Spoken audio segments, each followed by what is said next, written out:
ಇವತ್ತಿನ ಕಾರ್ಯಕ್ರಮದಲ್ಲಿ ಗುರುಜಿ ನಾವು ಹಸ್ತರೇಖೆಯ ಕುರಿತು ಮಾತನಾಡ್ತಾ ಹೋಗೋಣ. ಮೊದಲನೇದಾಗಿ ಈ ಹಸ್ತರೇಖೆ ಅಥವಾ ಮುಖ ಚಹರೆಗಳು ಭವಿಷ್ಯವನ್ನ ನಿರ್ಧಾರ ಮಾಡುತ್ತಾ ಹೇಗೆ? ಹಸ್ತರೇಖೆಗಳು ಅಂತಂದ್ರೆ ಹೆಬ್ಬೆರಳಿಂದನೂ ಕೂಡ ಹಸ್ತರೇಖೆ ಅನ್ನುವಂಥದ್ದು ನಾವು ಜೀವನಾಂಶ ಅನ್ನುವಂಥದ್ದು ಹೇಗೆ ಅನ್ನುವಂಥದ್ದು ಬರ್ತೈತೆ.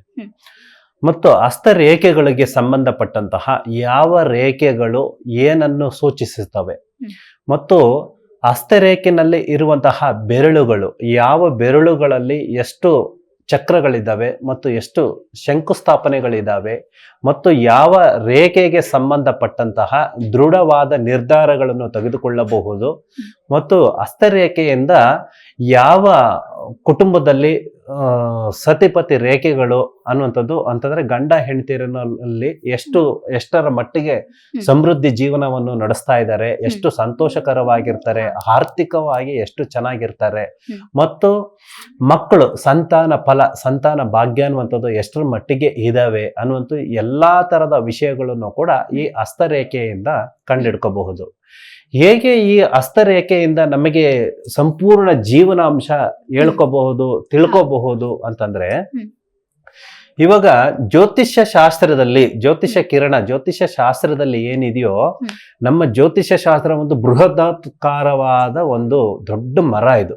ಈ ಮರದಲ್ಲಿ ಎಷ್ಟು ರೆಂಬೆಗಳಿದಾವೋ, ಎಷ್ಟು ಬಿಳಿಲುಗಳಿದಾವೋ, ಎಷ್ಟು ಕಾಂಡಗಳಿದಾವೋ ಅಷ್ಟು ರೀತಿಯಾಗಿ ವಿಂಗಡಗಳಿದಾವೆ. ಹಸ್ತರೇಖೆ, ಜ್ಯೋತಿಷ್ಯ ಶಾಸ್ತ್ರ, ಮುಖಲಕ್ಷಣ ಮತ್ತು ಸಂಖ್ಯಾಶಾಸ್ತ್ರ, ವಾಸ್ತುಶಾಸ್ತ್ರ, ಗಿಳಿಶಾಸ್ತ್ರ, ಡಮರುಗ ಶಾಸ್ತ್ರ, ಬುಡಬುಡಿಕೆ ಶಾಸ್ತ್ರ ಅಂತ ಹೇಳ್ತೀವಿ. ಮತ್ತು ಏನಂತ ಹೇಳ್ತೀವಿ ಪಂಚಾಂಗ ಶಾಸ್ತ್ರ. ಪಂಚಾಂಗದಲ್ಲಿ ವಿಧವಾದಗಳ ಪಂಚಾಂಗಗಳಿದ್ದಾವೆ. ಗೌರಿ ಪಂಚಾಂಗ, ಗೌಳಿ ಪಂಚಾಂಗ, ಗೌಳಿ ನುಡಿಯುವಂಥದ್ದು, ಶಕುನ ಶಾಸ್ತ್ರ, ಈ ಎಲ್ಲ ವಿಧಾನಗಳಿದ್ದಾವೆ. ಅದರಲ್ಲೂ ವಿಶೇಷವಾಗಿ ನಾವು ಸ್ಥಾನಮಾನ ಕೊಡಲೇಬೇಕಾಗಿರುವಂಥದ್ದು ಹಸ್ತರೇಖೆಗೆ.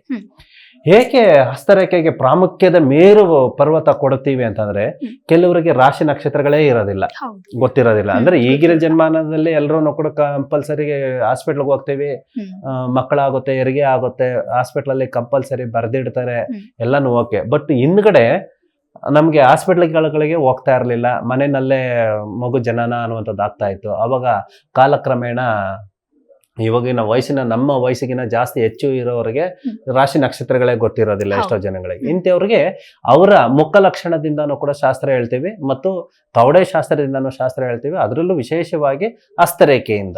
ಈ ಹಸ್ತರೇಖೆಗೆ ಸಂಬಂಧಪಟ್ಟಂತಹ ಹೇಗೆ ಈ ಹಸ್ತರೇಖೆ ಅಂತಂದ್ರೆ, ಪ್ರತಿ 6 ತಿಂಗಳು ದೊಡ್ಡ ನಕ್ಷತ್ರಗಳಲ್ಲಿ ದೊಡ್ಡ ರಾಶಿಗಳಿಗೆ ಸಂಬಂಧಪಟ್ಟಂತೆ ಹೇಗೆ ಗ್ರಹಗತಿಗಳು ಬದಲಾವಣೆ ಆಗ್ತಾವೋ, ಗ್ರಹಗತಿಗಳು ಬದಲಾವಣೆ ಆಗ್ತಾವೋ, ಅದೇ ರೀತಿ ಹಸ್ತರೇಖೆಗಳಲ್ಲೂ ಕೂಡ ದೊಡ್ಡ ರೇಖೆಗಳು ಅನ್ನುವಂಥದ್ದು ಏನಿರ್ತವೆ. 5 ರೇಖೆಗಳು ದೊಡ್ಡ ರೇಖೆಗಳಿದ್ದಾವೆ. ಅಂದ್ರೆ ಸಾವಿನ ರೇಖೆ ಅಂದ್ರೆ ಆಯುಷ್ಯ ರೇಖೆ ಅಂತ ಹೇಳ್ತೀವಿ, ಆಯುಷ್ಯ ರೇಖೆ, ಸತಿಪತಿ ರೇಖೆ, ಧನ ರೇಖೆ ಮತ್ತು ವಿದ್ಯಾ ರೇಖೆ ಅನ್ನುವಂಥದ್ದು ಏನಿದೆಯೋ, ಈ 5 ರೇಖೆಗಳು ಮೇಜರ್. ಇವು ನಶಿಸು ಹೋಗೋದಿಲ್ಲ, ಮಗು ಹುಟ್ಟದಾಗ್ಲಿಂದ ಕೊನೆಯವರೆಗೂ ಕೂಡ ಹಾಗೆ ಇರ್ತವೆ.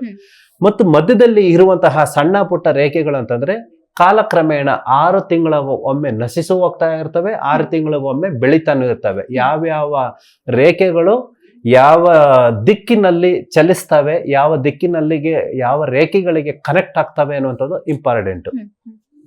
ಹೀಗಿದ್ದಾಗ ಆ ರೇಖೆಗಳು ಎಷ್ಟರ ಮಟ್ಟಿಗೆ ನಮಗೆ ಫಲ ಅನ್ನುವಂಥದ್ದು ಕೊಡ್ತವೆ ಮತ್ತು ನಷ್ಟವನ್ನು ಅನುಭವಿಸ್ತವೆ, ನಿಮ್ಮ ಜೀವನದ ಆಗು ಹೋಗುಗಳನ್ನು ಎಷ್ಟರ ಮಟ್ಟಿಗೆ ತಿಳ್ಕೋಬಹುದು ಅನ್ನುವಂಥದ್ದು ಸಂಖ್ಯಾಶಾಸ್ತ್ರದಿಂದನೂ ಕೂಡ ಮತ್ತು ಹಸ್ತರೇಖೆಯಿಂದನೂ ಕೂಡ ತಿಳ್ಕೋಬಹುದು. ಅಂದ್ರೆ ಸಂಖ್ಯಾಶಾಸ್ತ್ರ ಹೆಂಗೆ ಕನೆಕ್ಟ್ ಆಗುತ್ತೆ ಅಂತಂದ್ರೆ, ಈ ಶಂಕು ಚಕ್ರಗಳು ಎಷ್ಟರ ಮಟ್ಟಿಗೆ ಇದಾವೆ, ಎಷ್ಟು ಸಂಖ್ಯೆಗಳಲ್ಲಿ ಶಂಕು ಇದಾವೆ, ಎಷ್ಟು ಸಂಖ್ಯೆಗಳಲ್ಲಿ ಚಕ್ರಗಳಿದಾವೆ ಅನ್ನುವಂಥದ್ದು ತಿಳ್ಕೋಬೇಕು.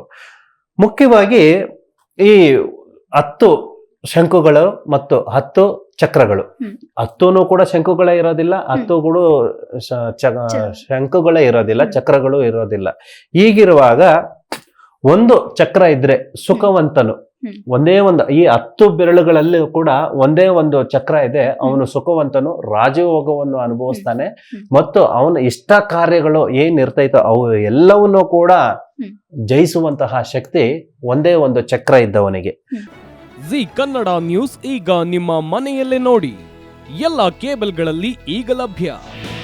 ನಿಮ್ಮ ನೆಚ್ಚಿನ ಜೀ ಕನ್ನಡ ನ್ಯೂಸ್ ಈಗ ಸನ್ ಡೈರೆಕ್ಟ್ ನಲ್ಲಿ number 292, Tata play number 1664, Jio TV number 1334, NXT digital number 30, N cable number 30, city networks 51, U digital number 162, GTPL number 17, Rockline telecommunications number 42, Shri Basaveshwara cable number 168, rural cable network 60, Vinayaka digital 57, Abhishek cable 821, city channel 53, Siddeshwara cable network 57, V4 digital Infotech 628, ಸೂರ್ಯ digital networks 53, Gajanan digital number 836, Malnad infotech private limited number